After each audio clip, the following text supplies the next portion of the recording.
Hello everyone, আসসালামু আলাইকুম। সবাই কেমন আছেন? আশা করি সবাই ভালো আছেন। আবারও চলে আসলাম নতুন একটা রেসিপি নিয়ে আপনাদের সামনে। আমি আজকে আপনাদেরকে খুব সিম্পলভাবে কিভাবে ঘরের মধ্যে পাস্তা বানানো যায় এটা তৈরি করে দেখাবো। এই রেসিপিটা বানাতে খুব বেশি কষ্ট হয় না, আর খুব বেশি উপকরণও লাগে না। খুব সহজে এই পাস্তাটা তৈরি করা যায়। বড়রা ছোটরা সবাই তো পাস্তা অনেক পছন্দ করে, পাস্তাটা অনেক বেশি খেতে চাই।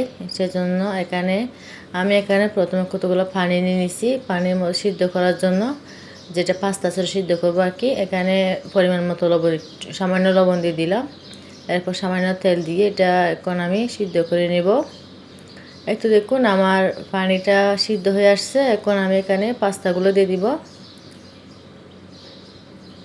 একটু দেখুন আমি এখানে প্রায় অর্ধেকের পানির চেয়ে অর্ধেক এখানে আমি পাস্তা দিয়ে দিলাম। এটাকে আমরা সৌদি আরবের মধ্যে মকরুনা বলে। এটাকে পাস্তা তৈরি করে খাবার কি। এতো দেখুন আমার ম্যাকারনিগুলো প্রায় সিদ্ধ হয়ে গেছে। এখন আমি এটা নামিয়ে নিব। নামিয়ে পানিগুলো জড়াই নিব আর কি। একটা জাল গাবলার মধ্যে পানিগুলো জড়াই নিব। এতো দেখুন আমি একটা গাবলার মধ্যে যে পানিগুলো ছেড়ে নিচ্ছি, পানিগুলো জড়া নিচ্ছি আর কি। এখন আমি এগুলো রেখে দিব। আমি এখন এগুলো রেখে দিয়ে এখন আমি রান্নায় চলে যাব। আমি এখানে রান্না করার জন্য প্রথমে এখানে একটা কড়াই নিয়ে নিছি।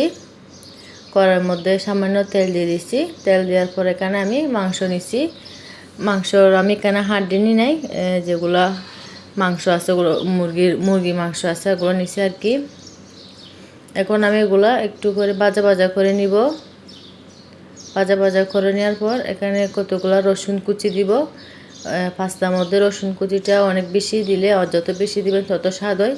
এখানে আমি অনেকটাই পরিমাণ রসুন দিছি। এরপর কতগুলো কাঁচামরিচ কুচি দিয়ে এটা আমি একদম লালচে করে ভেজে নিব। পরিমাণ মতো এখানে যেরকম লবণ লাগবে ততটুকু লবণ দিছি। এত দেখুন আমি এটা একদম ভেজে নিছি। এটা এখন আমি একটা প্লেটের মধ্যে তুলে নিব। এরপর আমি আরেকটা কড়াই নিচ্ছি। কড়াইয়ের মধ্যে তেলগুলো যেগুলো ছিল ওগুলো দিয়ে দিচ্ছি। এগুলো দেওয়ার পরে সামান্য ময়দা দিয়ে দিলাম। এখানে ময়দাগুলো ভালো করে তেলের সাথে মিশিয়ে নিব। তেলের সাথে মিশিয়ে নেওয়ার পর আমি এখানে লিকুইড দুধ নিচ্ছি। প্রায় 1 লিটার মতো দুধ হবে এখানে। এখানে আমি 1 লিটার মতো দুধ নিচ্ছি। এখানে এখন আমি দিয়ে দিব সামান্য গোলমরিচের গুঁড়া দিয়ে দিব আর কি। এগুলো এখন ভালো করে নাড়িয়ে মিশিয়ে নেব। এরপর দেখুন আমি এটা ভালো করে মিশিয়ে নিচ্ছি। বলক আসা পর্যন্ত অপেক্ষা করব। এরপর আমি এখানে চিলি ফ্লেক্স দিয়ে দিচ্ছি। এটা হচ্ছে জাল মরিচের গুঁড়া দিয়ে দিচ্ছি, আছে শুকনা মরিচের গুঁড়া। একটু দেখুন এখন আমি এখানে একটু কেচাপ দিয়ে দিব।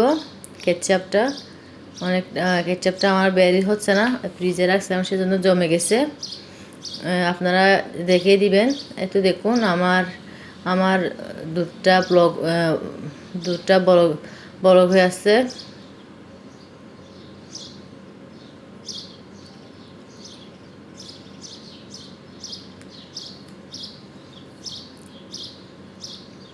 আমি এখন এখানে কতগুলো কর্নফ্লাওয়ার পানি দিয়ে মিক্স করে দিয়েছিলাম, এগুলো দিয়ে দিচ্ছি। এগুলো দেওয়ার সাথে সাথে দেখুন এটা একদম ঘন হয়ে গেছে। পরিমাণ মতো লবণ দিয়ে দিলাম।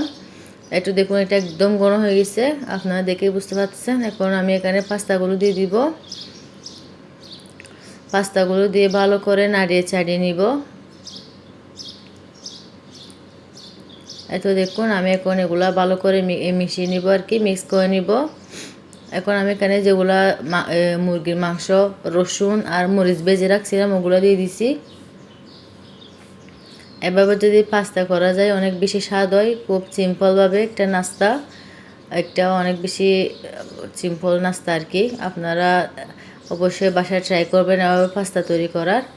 দোকানের পাস্তা তো অনেক খাইছেন, এবার বাসায় এভাবে পাস্তা তৈরি করে দেখুন। ছোটরা বড়রা সবাই অনেক বেশি পছন্দ করবে এই পাস্তাটা।